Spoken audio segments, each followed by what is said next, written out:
Salut à tous, on se retrouve aujourd'hui sur DiceForge pour une petite vidéo où on va expliquer les stratégies de base sur DiceForge à 4 joueurs cette fois-ci. On avait déjà fait la vidéo pour une partie à 2 joueurs.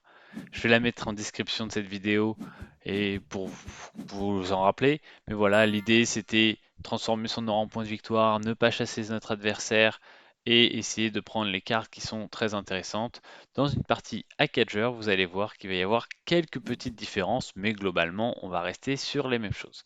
Dans une partie à 2 joueurs, je conseille de prendre dans un premier tour 2 faces d'or. Ici, vous voyez, tout de suite, j'ai fait une face d'or et une face lune. Pourquoi ça? Ça va dépendre des cartes que vous allez avoir ici. Si vous n'avez pas la grande ours, faites 2 faces d'or. Si vous avez la grande ours, ça va être différent. Alors, expliquons pourquoi. Ici, il va y avoir plusieurs cartes qui vont être très modifiées par le fait que vous soyez à 4 joueurs. La première, c'est la grande ours. La grande ours, à chaque fois que vous chassez un adversaire, vous gagnez 3 points de victoire. À chaque fois qu'un adversaire vous chasse, vous gagnez 3 points de victoire. À 2 joueurs, pourquoi je ne la prends pas? Parce que mon adversaire va jouer autour et va jamais me chasser. À 4 joueurs, c'est beaucoup plus difficile pour vos adversaires de les- que les 3 jouent autour, et notamment parce qu'il n'y a pas énormément d'espace. Donc souvent, vous allez être chassé. De plus, vous allez pouvoir chasser vos adversaires. Oui, car quand vous chassez à 2 joueurs un adversaire, lui récupère un lancer de dés. Donc votre adversaire direct récupère un lancer de dés. À 4 joueurs, quand vous chassez un adversaire, un de vos 3 adversaires va lancer les dés. Mais peut-être qu'au premier tour, ça sera Flaka, au deuxième tour, ça sera Gizmobs, et au troisième tour, ce sera Aurélien Glu. Donc au final, il récupère, on va dire, un tiers de lancer de dés parce que ça va dépendre du joueur que vous allez chasser et donc vous ne favorisez pas tous vos adversaires contrairement à ce qu'il y a de joueurs. Donc du fait qu'il y ait peu de place et du fait que vous favorisez qu'un seul joueur en le chassant et pas les trois, c'est beaucoup moins grave à 4 joueurs d'aller chasser vos adversaires. Et donc, la Grand Ours devient la carte qu'il faut avoir le plus vite possible dans une partie, et c'est donc pour ça que j'ai forgé 2 lunes au premier tour, enfin que j'ai forgé une lune au premier tour et que j'ai forgé une face d'or. Voilà un peu pour les explications générales de pourquoi j'ai forgé une face d'or. Ici, de par l'explication que je viens de donner, je vais aller acheter la grande ours et par chance, j'ai aussi 2 soleils alors que j'en avais pas forgé, donc je vais aussi pouvoir faire une deuxième action qui va me permettre de forger. Et ici, je vais forger un soleil, un point de victoire. Je réfléchis. Est-ce que je préfère forger? Oui, je vais quand même forger un soleil et un lune.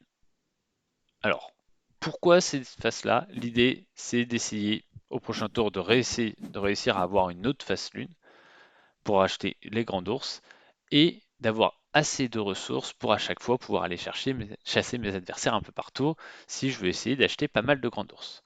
Quelles sont les autres cartes qui vont être impactées par le changement de 2 à 4 joueurs? La première à laquelle je pense, ça va être le miroir abyssal. Le miroir abyssal à 2 joueurs, quand vous lancez le dé, vous allez pouvoir choisir une des 2 faces de votre adversaire. Mais ici, vous allez pouvoir choisir une des 6 faces. Donc forcément, si vous avez plus de possibilités, il y a plus de chances que ce soit une très bonne face. Et donc, cette carte en devient meilleure. L'autre carte qui est pas mal, c'est le sanglier acharné. Pourquoi? Pour vous, ça va rien changer. Par contre, pour votre adversaire, à la place de défausser un 1 d'or en une phase qui fait soit un soleil, soit un lune, donc quand vous avez un adversaire direct, ça le renforce fortement. Bah là, comme vous avez 3 adversaires, ça en renforce qu'un sur les 3. Donc imaginons que vous fassiez 3 fois cette carte, vous la mettez sur un de chaque, eh ben c'est moins grave. Donc voilà, toutes ces cartes-là deviennent un peu meilleures. Le Minotaur, ça ne change pas. Vous allez faire perdre une fois une ressource à vos adversaires directs, que ce soit un joueur ou 3 joueurs, ça ne change pas. Par contre, les satyres, quand vous prenez les ressources d'un adversaire, quand vous en avez qu'un à 2 joueurs, les 2 faces sont obligatoires. Quand vous avez 3 adversaires, donc dans une partie à 4 joueurs, vous avez le choix entre 6 faces, les satyres deviennent meilleurs. Et donc, de fil en aiguille, vous allez voir qu'il y a certaines cartes qui sont meilleures que d'autres, mais clairement, le plus important, ça reste la grande ours. Ici, malheureusement, on n'a pas récupéré de lune, donc on va pas pouvoir chasser nos adversaires, on va pas pouvoir chasser excusez-moi, on va pas pouvoir forger la grande ours. Par contre, qu'est-ce qu'on va faire avec 5 de thunes? On va pas pouvoir forger quelque chose d'intéressant non plus. Donc ici l'idée, quelle stratégie je vais adopter? Ben, je vais aller chercher l'herbe folle pour avoir des lunes, pour racheter la grande ours. Et vous voyez déjà ma grande ours, elle m'a rapporté 3 points de victoire parce que j'ai saché Aurélien Gu qui était ici. Donc là, bah, au final, on a 2 grands ours et on va encore essayer d'en acheter une troisième pour à chaque fois chasser nos adversaires, récupérer 6 points de victoire et ainsi de suite. Donc moi je suis très content si on vient pas me chasser pour récupérer la... parce que ça veut dire que je vais avoir toutes les grandes ours. Mais si on vient me chasser, je suis très content également parce que ça veut dire que je récupère 6 points de victoire et un lancer de dés gratuit. Et ma partie va s'axer vraiment autour de cette carte qui est très très forte à 4 joueurs. Un conseil si vous jouez IRL avec des amis, voilà, ne jouez pas avec la grande ours, surtout si c'est une partie à 4 joueurs, mettez plutôt le sabot d'argent, ça évite qu'il y ait une carte qui soit, à mon sens, trop forte, et ça rééquilibre beaucoup plus les cartes, et du coup les stratégies sont très différentes. S'il y a le sabot d'argent ici, j'aurais plutôt forgé 2 faces d'or, j'aurais plutôt essayé de transformer mon or en point de victoire, on va dire, on retombe un peu sur les stratégies classiques d'une partie à 2 joueurs. Là, clairement, ce qui a orienté cette stratégie, on va faire beaucoup de lunes, c'est la grande ours. Donc voilà, il faut aussi relativiser un peu les choses. Mais voilà, je voulais vous montrer un peu cette stratégie grande ours parce qu'à 4 joueurs, beaucoup me disent ouais Loïc, on comprend pas, on regarde tes parties, tu nous dis à 2 joueurs que la grande ours c'est une des cartes qu'il ne faut pas acheter parce qu'on joue au tour. Par contre, dans une partie à 4 joueurs, on s'est fait pulvériser par quelqu'un qui prenait la grande ours. Ben, c'est fait par ça fait partie un peu de toutes ces stratégies très spécifiques que je vous ai expliquées au début de ma vidéo, qui fait que en fonction du nombre de joueurs, certaines cartes n'ont pas la même puissance que d'autres. Et ça, c'est très important de l'avoir en tête. Par exemple, ici, le miroir abyssal, très très bonne carte, parce que dès qu'il va tomber dessus, il va pouvoir choisir les faces qu'il veut. Ici, on va racheter une grande ours, et à partir voilà, du tour de la manche 5, je vais arrêter d'essayer d'aller acheter les grands ours, mais je vais plutôt essayer d'aller chasser mes adversaires. Alors ici, j'aurais pu racheter une... Oh là, il n'y a plus de face de soleil, ok. Donc mes adversaires les ont toutes pris. Bon, bah tant pis pour moi. J'aurais peut-être dû me réveiller avant, mais je pense que c'était pas une erreur au vu de ma partie. Donc ici, moi, je vais décider d'aller transformer de l'or en point de victoire en prenant un marteau tout simple.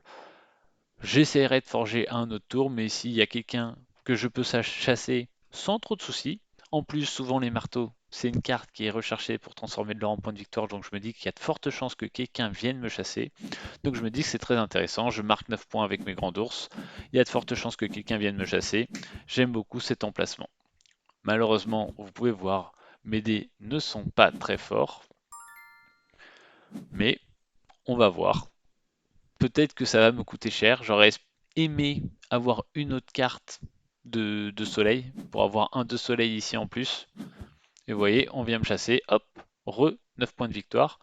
Et là, vu que ce bonhomme est ici, ah, il va peut-être refaire une action, mais s'il ne rebouge pas en faisant une forge, je pourrais revenir le chasser pour pas très cher. Pour un lune, je vais marquer 9 points de victoire et pour peu que je prenne le coffre, 11 points de victoire. Malheureusement, il va prendre les ailes de la gardienne, qui est une des cartes qui va m'intéresser assez fortement, parce que ça va me permettre d'avoir des ressources en début de tour, et donc d'être sûr de pouvoir aller chercher mes adversaires. Donc au final, c'est quasiment certain qu'au prochain tour, je vais aller prendre une carte ici, et prendre une carte ici, et chasser 2 adversaires. Bien sûr, pour ça, il faut que j'arrive à avoir un soleil en plus et une lune en plus. Mais il me reste 2 lancers de dés, c'est loin d'être impossible. J'ai le soleil déjà, on va voir si j'obtiens la lune au prochain coup. Mais vous voyez, hein, je base quasiment toute ma stratégie sur la grande ours, mais ça peut déjà se faire ressentir. Je suis à 31 points, quand mes adversaires en sont à 8, 2 et 14. Ici, en fonction des cartes, Flaka, il a acheté un coffre et une aile de la gardienne, donc il n'a pas forcément énormément de puissance. C'est peut-être Aurelou qui est le plus dangereux parce qu'il a déjà 14 points. Il a ce petit miroir abyssal qui vaut déjà 10 points. Il a quand même des dés plutôt sympathiques, puisqu'il a un 2 soleil, il y a le miroir et il a le 1 plus 1 plus 1 plus 1. Gibbs bon, il a déjà le marteau, donc c'est assez intéressant pour lui. Mais après, est-ce qu'il a d'autres choses très intéressantes? Parfait, ici on a obtenu notre lune, donc on va pouvoir aller acheter ce marteau. Ici, il faut quand même réfléchir dans quel sens on veut faire la manip pour essayer de savoir où est-ce qu'on finit notre tour. Est-ce que c'est plus intéressant de le finir au niveau du marteau? Parce qu'il y en a qui vont peut-être être intéressés par aller acheter un marteau ici pour transformer des points de victoire, notamment Flaka. Donc je me dis que ça peut être intéressant d'aller acheter ce marteau.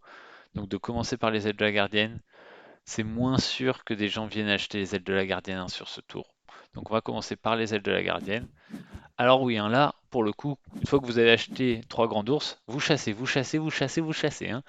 Ah mais toute la stratégie est basée là-dessus. Mais vous voyez, en un tour, les grands ours m'ont rapporté 18 points de victoire. Alors pour le coup, cette carte-là, vu mon nombre d'or que j'ai, je suis pas sûr que ça va être utile. Hein. Honnêtement, c'est même fort probable que je n'arrive pas à rentabiliser mon deuxième marteau. Mais au moins mes adversaires l'ont pas. Par contre, les ailes de la gardienne, ça vaut 4 points de victoire et ça va me servir. Ça va me servir vraiment beaucoup parce que ça va souvent me permettre de récupérer la petite ressource qui va me permettre d'être sûr de chasser un adversaire. Donc voilà, c'est des stratégies assez basiques, mais cette grande ours est très très très très forte à catcher et donc je vous conseille de la prendre le plus vite possible et même ça va impacter, comme vous avez pu le voir, votre premier tour de forge ou si à la grande ours, je vous conseille d'aller forger une face de lune pour essayer de la récupérer le plus vite possible. Alors, maintenant je vous expliquer en gros les stratégies de base. Donc forcément, c'est transformer de l'or en point de victoire, acheter si allié la grande ours, ne pas vous focaliser sur où sont positionnés vos adversaires, est-ce que vous les chassez ou pas, parce qu'au final, vous allez devoir les chasser ou sinon ça va trop vous handicaper. Essayez tout de même de positionner votre pion à un endroit où les gens vont essayer de venir vous chasser. Par exemple, là, j'espère qu'il va prendre le marteau. Hop, il va faire quoi en deuxième action? Tu veux pas transformer ton or en point de victoire là, en achetant le dernier marteau? Il va le faire. Je sens qu'il va le faire. Tu nous fais quoi, Flaka? Ah non, il va acheter le Cerbère. Un peu dommage, je suis un peu déçu, mais c'est pas très très grave. De toute façon, pour l'instant, personne n'est venu ici, donc le fait d'avoir cet arrêté ici ou ici, ça change pas grand-chose pour nous sur notre choix. Mais bon, on va voir. Mais voilà, hein, essayez de faire vous le maximum de points, parce que là, pour le coup, vous êtes plus dans un duel, vous êtes un contre 3, et donc il faut vraiment vous focaliser sur votre jeu. Quelle est la stratégie qui permet de faire le plus de points de victoire? Et donc voilà, hein, acheter des sangliers, la stratégie sanglier grande ours, elle marche très bien. Merci Gobzi, hop, on a remis 9 points. Et vous voyez, c'était malin de se mettre là parce que il y avait de fortes probabilités que quelqu'un vienne me chasser et c'est ce qui s'est produit. Alors maintenant, ouais, j'ai encore des dés à chaque fois 2 faces 1 d'or. Donc il y a des risques hein, que j'obtienne des ressources qui ne m'intéressent pas trop. Et ça, c'est des risques à prendre. Maintenant, je pense que c'est largement rentabilisé vu le nombre de fois qu'on est venu me chasser. Alors, ici 5 soleils et 1 lune. Qu'est-ce que va faire Aurélier? Dans l'idée, j'aimerais bien aller acheter l'énigme. Hein. Si j'arrive à acheter l'énigme, je suis ici, c'est quasiment sûr que les gens vont venir me chasser. En plus, je chasse quelqu'un. Bon, si j'y arrive pas, j'irai acheter un miroir abyssal. C'est une très bonne carte. Ça va me faire chasser quelqu'un. C'est tout bon. Et là, on va snowball avec nos grands ours. Ah, de toute façon, j'aurai les 6 ici, hein, avec les ailes de la gardienne. Donc, ça va le faire. Ça va être pas mal. Pour le coup, est-ce que je préfère aller acheter un miroir ou est-ce que je... Ah! Bon, bah, dans ce cas-là, la question ne se pose plus. On va aller acheter l'énigme. Ici, je vais prendre quand même le lune. Et on va aller acheter l'énigme. Hop, on va choisir notre dé qu'on va considérer comme fort, c'est celui-là. Mais en soi, les deux sont plus ou moins aussi mauvais l'un que l'autre. Mais bon, celui-là est quand même peut-être sûrement un peu meilleur. Oh là là, on obtient 2 fois un d'or, un 4 d'or, ok, et un soleil. C'est pas très très grave en soi. Vous voyez, je suis déjà à 79 quand mes adversaires sont à peine à 30. Ici, malheureusement, il y a de fortes chances qu'ils viennent me chasser parce que bah, ils ont besoin de marquer des points. Enfin, je sais pas ce que va faire Flaka, mais à mon avis, il va aller acheter l'énigme. Et voilà, hop, on remarque 9 points, on passe à 88. En plus, même les 1 d'or, bah, au final, continuer à en rapporter quelques points. Et vous voyez, hein, depuis très longtemps, j'ai 12 d'or. Mais au final, bah, je préfère aller chasser le plus possible d'adversaires parce que ça me rapporte 9 points de victoire que d'aller forger un 2 d'or de lune ou un de lune. C'est pas très grave pour moi. Pour moi, le taf est fait. Ici, au prochain tour, a priori, je pourrais forcément chasser quelqu'un parce que en achetant Herbe Folle, je pourrais aller acheter la sentinelle. Donc voilà, moi, mes prochains tours, ils sont quasiment tous réglés. On chasse, on chasse, on chasse, on chasse. Et je vais finir à quasiment 150, 160, peut-être même 170 points. Qu'avec ces stratégies tout simples. Alors là, on est sur des adversaires qui ne doivent pas avoir beaucoup l'habitude de jouer à 4. Parce que quand il y a la grande ours, c'est très très rare de réussir à en avoir 3. Mais justement, si vous êtes avec un joueur qui, vous voyez, il commence à prendre des grandes ours, n'hésitez pas à aller le chasser ici pour prendre une grande ours pour pas toutes lui laisser. Parce que si vous commencez à toutes lui laisser, c'est perdu. Donc là, je suis très content que cette partie se soit déroulée comme ça, parce que ça va vous montrer que le jeu à 4 joueurs, quand il y a la grande ours, il n'est pas équilibré. Et malheureusement, c'est aussi pour ça que je fais rarement des vidéos à Diceforge quand on est 4 joueurs, c'est que si à la grande ours, c'est pas équilibré, et donc c'était important pour moi de vous montrer un peu cette stratégie, mais du coup, quand le jeu est pas équilibré, j'ai moins envie de faire de parties sur ce type de jeu-là. Donc je préfère faire une partie avec le sabot d'argent quand je joue à 4 joueurs, parce que je sais que ça équilibre plus la partie. Parce que le sabot d'argent, ça va vous permettre de relancer un dé. Donc au final, que ce soit à 2 joueurs ou à 4 joueurs, son effet ne va pas changer. Et c'est une très bonne carte, hein, 2 joueurs et à 4 joueurs, c'est une très bonne carte. Mais la grande ours, à 2 joueurs, c'est pas bon, et à 4 joueurs, c'est beaucoup trop fort. Donc voilà, le juste équilibre est sûrement à 3 joueurs. À 3 joueurs, petit détail, j'en profite, parce que je pense que je ferai jamais de vidéo à 3 joueurs, parce que le jeu n'est pas censé être joué à 3 joueurs, mais il y a 10 tours, plutôt que 9, et vous lancez une fois de moins les dés, parce que vous les lancez que 3 fois, contrairement à 4, à 2 joueurs et à 4 joueurs. Donc forcément, à 3 joueurs, les cartes les plus intéressantes, ce sont les cartes renforts. Les cartes qui vous permettent à chaque tour de dépenser 3 d'or en cas de point de victoire, c'est très très fort. Les cartes aide de la gardienne, c'est très très fort. Le sabot d'argent, c'est très très fort. Toutes ces cartes qui vont vous permettre à chaque fois au début de tour de faire une action supplémentaire, c'est hyper fort à 3 joueurs. Donc vous voyez, en fonction de la config, 2 joueurs, 3 joueurs, 4 joueurs, c'est pas forcément toujours les mêmes cartes qui sont les plus fortes, mais vraiment à 3 joueurs, les renforts. À 2 joueurs, bon, je vous invite à aller regarder la vidéo que j'avais faite dessus. Et à 4 joueurs, la grande ours, le miroir abyssal qui est très très bon, et même le sanglier qui est pas mal. Enfin, toutes les autres cartes restent à peu près comme à 2 joueurs, mais par contre, le, excusez-moi, la grande ours, c'est là quoi. C'est là, c'est vraiment très très haut. Ici, intéressant, intéressant, mais je peux pas. Ah, j'ai pas assez d'argent. Dommage.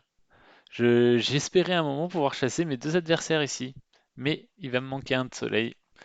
C'est pas très très grave, mais du coup c'est pas mal parce que je vais quand même prendre le soleil, chasser ici mon adversaire bleu, mon adversaire vert, hop, on récupère 9 points, on passe à 99, on récupère 6 lunes et on va aller chasser mon petit adversaire qui est là-haut.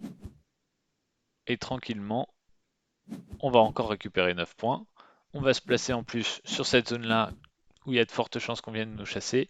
Ici, petit choix tactique. Normalement, vous prenez toujours les 2 points de victoire. Mais là, quand vous avez 3 grands ours, votre obsession, c'est de réussir à avoir des ressources pour chasser vos adversaires.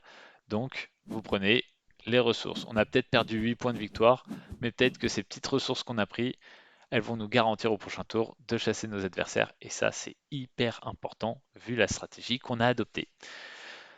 Donc ça, toujours prendre les ressources quand vous avez 3 grands ours. Si vous en avez une, c'est pas, vous pouvez prendre les points de victoire. Deux, déjà, vous pouvez vous dire, bon, il faudrait que j'assure quand même de pouvoir chasser au moins un adversaire au prochain tour. L'idéal, c'est faire ce que je viens de faire à ce tour, c'est-à-dire en chasser un sur une petite carte et en chasser un sur une grosse carte, parce qu'en plus, vous marquez quand même des points de victoire avec la carte que vous récupérez.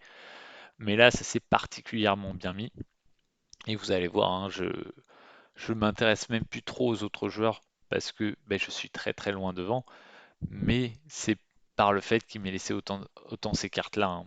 Et là, vous voyez, bon, le vert, je l'ai chassé, donc il a mis ses trois petits points de victoire ici, hein, quand je l'ai chassé, mais moi j'en ai mis 9. Donc pensez vraiment à vous. C'est pas parce qu'un adversaire a pris une grande ours que vous devez plus le chasser. Par contre, s'il a plus de grandes ours que vous, là, vous allez devoir revoir un peu votre stratégie et peut-être aller chasser celui qui n'a pas de grande ours plutôt que celui qui a une grande ours. Mais voilà, faites aussi en fonction de vos ressources, essayez de prendre le plus de points de victoire, mais forcément, essayez de ne pas en donner non plus trop à vos adversaires s'ils ont des cartes. Leur faire lancer les dés, c'est pas grave. Leur faire marquer 6 voire 9 points de victoire parce qu'ils ont une grande ours, là ça devient grave. Alors, qu'est-ce qu'il va nous faire? Ici, il a les ailes de la gardienne. Bon, il va venir me chasser là. Ah non, il va pas venir me chasser, il a pas assez de lune. Alors, il a forgé, ok. Bon, il a un très gros dé.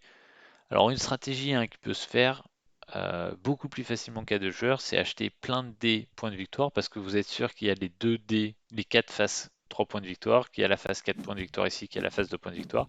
Donc faire un dé 100% points de victoire et ensuite transformer de vos dés en ayant 2 fois 3. C'est une stratégie quand même que je vous déconseille parce que souvent vous allez commencer à partir un peu point de victoire, vous allez acheter un x3 en utilisant par exemple une herbe folle. Mais vous allez avoir du mal à avoir un deuxième x3 et avoir plein de points de victoire sur un dé si vous avez que un x3 sur l'autre dé. C'est un peu limite, donc c'est une stratégie que je déconseille. Mais voilà, Dice Forge, c'est vraiment un jeu que j'aime beaucoup. Si vous enlevez cette histoire de grand ours à partir à 4 joueurs, c'est vraiment une configuration que j'adore. En plus, vu qu'il n'y a plus l'histoire de que 2 cartes exploit par type et que 2 faces forge par type, c'est beaucoup plus accessible pour des joueurs qui sont moins habitués parce qu'il n'y a pas cette histoire de pénurie ou dans quel cas, hop, je prends les 2 faces de soleil, du coup, tu n'auras plus de soleil pour toute la partie et tu es bloqué. Ça, c'est à 2 joueurs quand on n'a pas l'habitude et qu'on se retrouve bloqué parce qu'on n'arrive pas à avoir de soleil parce que notre adversaire a forgé avant nous. C'est très très gênant. Donc ça, c'est vraiment un aspect du jeu qui est très bien foutu dans Ice Forge à 4 joueurs, c'est qu'il n'y a pas trop de pénurie. Mais c'est vraiment des choses que je vous conseille de faire si vous jouez à un moment à 4 joueurs. Enlevez la grande ours, mettez le sabot d'argent, et là, le jeu devient hyper agréable, hyper fluide. Et en IRL, euh, bah, il n'y a pas de difficulté parce que les joueurs ils s'y trouvent, il y a 4 cartes exploits, il y a des phases de partout, donc ils n'ont pas besoin de penser à telle chose, ça va manquer. Non, non, vous jouez, vous essayez d'optimiser vos plays et tout se passe pour le mieux. Ici, qu'est-ce que nous on va faire? À mon avis, on va aller acheter. Ah non, si on va voir de quoi. Oh là là, c'est parfait ce tour. On va pouvoir encore chasser 2 personnes. Ici, pour chasser 2 personnes, l'idée c'est de prendre le lune. Comme ça, on va avoir le 4 lune ici. Et on va aller acheter le triton. Et on va tout de suite l'utiliser pour 2 soleils. Hop, on achète le triton. Et en plus, vous voyez, on achète quand même des cartes qui valent des points. Et là, vous voyez toute l'importance avec notre sentinelle d'avoir pris les ressources. J'aurais pas pris les 2 soleils et les 2 lunes. J'aurais eu 3 soleils et 1 lune. Et j'aurais dû faire herbe folle puis sentinelle. Alors que là, je fais quand même des choses qui valent 14 points, qui sont nettement plus intéressantes. Ici, on va faire ça pour rejouer. Hop, et on va aller acheter la carte Cerbère. Hop là. Mais vous voyez, on est. Alors oui, c'est autre chose que j'ai pas précisé. En général, dans une partie à 2 joueurs, vous allez finir entre 130 et 150. Dans une partie à 4 joueurs, une bonne partie à 4 joueurs, ça finit à 160, 170, hein. Parce que bah, forcément, comme je vous le disais, il y a moins d'espace, donc il y a plus de chances qu'on vous chasse. Donc, bah, les gens ont tout intérêt à essayer de optimiser leur play à eux et de ne pas faire attention. Et forcément, si vous lancez 4, 5, 6 fois plus, deux fois votre jet de dé, bah, vous avez plus de chances de marquer de points de victoire. Donc forcément, la moyenne de points augmente. Ici, on est à la manche 8. Non, je vais attendre. L'idée, c'est d'essayer d'avoir un soleil et un lune pour essayer au moins d'avoir 3 soleils pour pouvoir aller acheter la sentinelle au prochain tour. J'espère, si personne ne la prend. Mais bon, au pire, là, vous voyez, je suis déjà à 155 points. on n'est pas trop stressé, quoi. Mais vous voyez, je suis quand même resté en mode stratégie de base. Donc la grande ours, hein, à 4 joueurs, ça je pense que vous l'avez compris. Mais transformer de l'or en point de victoire, j'ai mis 25 avec mes marteaux. C'est pas négligeable, hein, 25 points mine de rien sur 155. Et ben, avoir quand même quelques phases soleil pour pouvoir rejouer, pour essayer de chasser 2 fois mes adversaires dans le même tour. Forcément, c'est intéressant. Bon, ici, on va pas l'utiliser. Alors, ouais. Et pareil, hein, les renforts, notamment si vous avez des grands ours, l'aile de la gardienne, c'est parfait comme renfort. C'est ce qui va vous permettre d'assurer d'avoir assez de ressources pour chasser vos adversaires à chaque tour. Ici, on va prendre, hop, on a les 3 soleils, 3 lunes pour faire au pire herbe folle, sentinelle. J'espère que mon adversaire ici va ne pas prendre les herbes folles. S'il le fait, je serai obligé d'aller acheter l'ancien pour le chasser, malheureusement. Mais bon, et a priori, c'est pas ce qu'il a fait. Qu'est-ce qu'il a fait? Alors, c'est son dernier tour à Aureligu, hein, à Aureligu, excusez-moi. Alors, qu'est-ce qu'il nous fait? Et, et ben, forcément, sur le nombre de cartes exploits achetées, ça se ressent hein, qu'on en a acheté plus, parce que vu qu'on essaye à chaque fois d'acheter, ça veut pas dire qu'on a le plus de points en cartes exploits que nos adversaires, parce qu'on a souvent acheté des petites, mais on essaye d'en acheter énormément pour les chasser à chaque fois. Parce que bah, notamment, on a trois grands ours qui valent 2, 2 marteaux qui valent 0, une aile de la gardienne qui vaut 4, on doit même avoir une herbe folle qui vaut 2. Ici, peu importe où je vais le faire.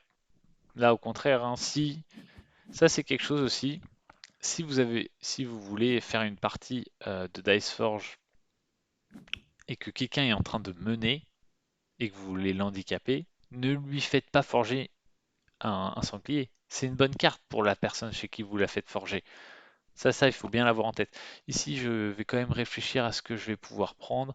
Qu'est-ce qui pourrait me rapporter le plus de points de victoire? Ça pourrait me valoir 12. Ça me pourrait me valoir 6, mais un peu plus après. Surtout qu'on risque de venir me chasser. Donc à mon avis, je vais quand même pas aller chercher acheter le sanglier. Il faut, à mon avis, c'est préférable d'aller acheter le 5. Ah, je vais même finir à 6. Donc je vais peut-être acheter le triton plutôt que les ailes de la gardienne. Ah ben non. Ah mince.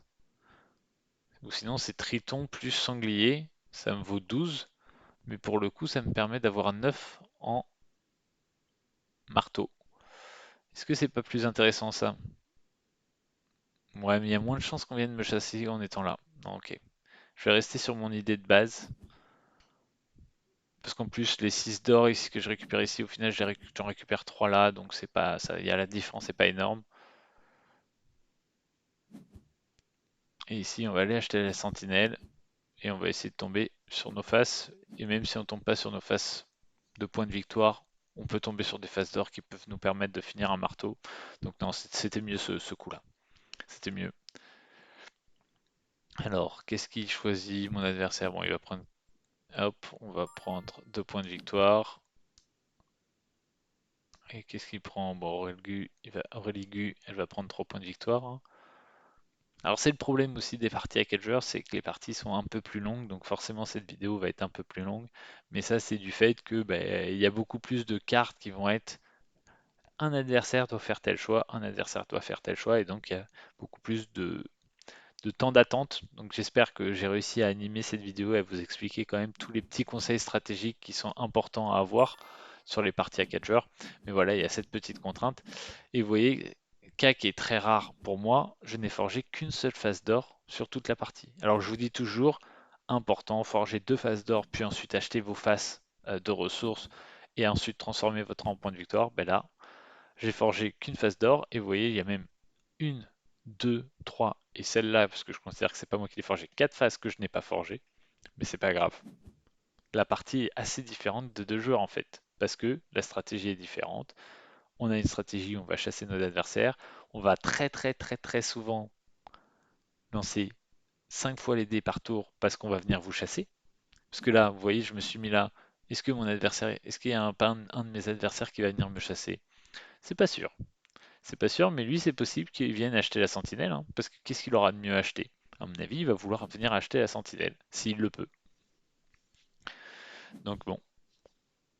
Et ici, il va sûrement acheter le Minotaur, Flaka.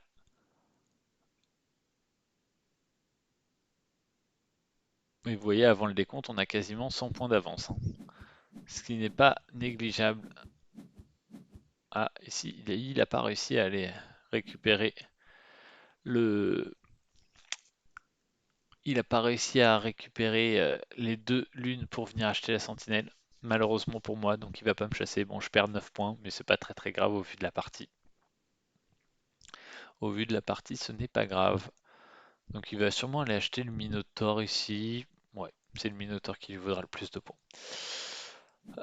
Bon, et voilà, du coup, la partie va se terminer. Là, on attend quoi? On attend qu'il fasse son action. Donc d'abord, on attendait son miroir abyssal. Et vous voyez là, l'intérêt du miroir abyssal, c'est qu'il a pu choisir un 2 points de victoire, mais il avait le choix entre 6 faces. Donc si il avait un tour suivant, malheureusement, il avait déjà plus de tour, mais il aurait pu choisir le 2 soleil, qui est une très bonne face, parce qu'il a plus de choix. Hop, mon adversaire va prendre 3 points de victoire. Donc là, il est quand même tombé 3 fois sur son sanglier. Ça va peut-être faire la différence pour la deuxième place. Mais je vous rassure, pour la première place, j'ai pas trop de doute sur le vainqueur. De par la différence de points, je pense que personne n'arrivera à 167, alors que moi, c'est mon total de points avant décompte. Je vais finir à plus de 200 sur cette partie. Hop, on va finir voilà, à 215, quelque chose comme ça. Non, 219 même.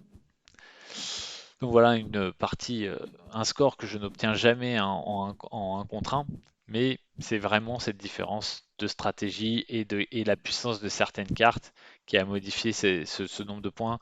C'est un très haut score, hein. 219 c'est un très très haut score, mais c'est pas choquant d'être à 200, à 160, 170 points. Voilà, que dire de plus? Bon, vous voyez, hein, tous mes adversaires, alors qu'il y avait quelques erreurs chez eux, ils finissent tous autour de 130, ce qui est un très bon score à 2 joueurs. Donc, faut relativiser les scores qu'on fait ici. Euh, Quand vous rajoutez de 2 à 4 joueurs, vous rajoutez au moins 20 points de moyenne pour les scores. Voilà, j'espère que cette petite vidéo stratégique à 4 joueurs vous a plu. N'hésitez pas à me dire si vous voulez d'autres vidéos à 4 joueurs, notamment peut-être une sans la grande ours pour voir un peu la différence de stratégie qu'il peut y avoir. Euh, Moi, pour moi, celle-là, elle était essentielle à faire parce que fallait que je vous montre une vidéo où il y avait cet impact de grand ours à 4 joueurs qui est énorme et que vous compreniez qu'en fait, c'est vraiment la carte la plus forte à 4 joueurs. Mais n'hésitez pas à me dire si vous voulez d'autres vidéos, que ce soit du compétitif en mode arène, que ce soit du 2 joueurs, que ce soit du 4 joueurs, que ce soit sur d'autres jeux. Voilà, là, ça faisait longtemps que je n'avais pas fait de Dice Forge, donc j'ai voulu en refaire une petite. Mais voilà. Et puis je vous dis à bientôt. Allez, salut!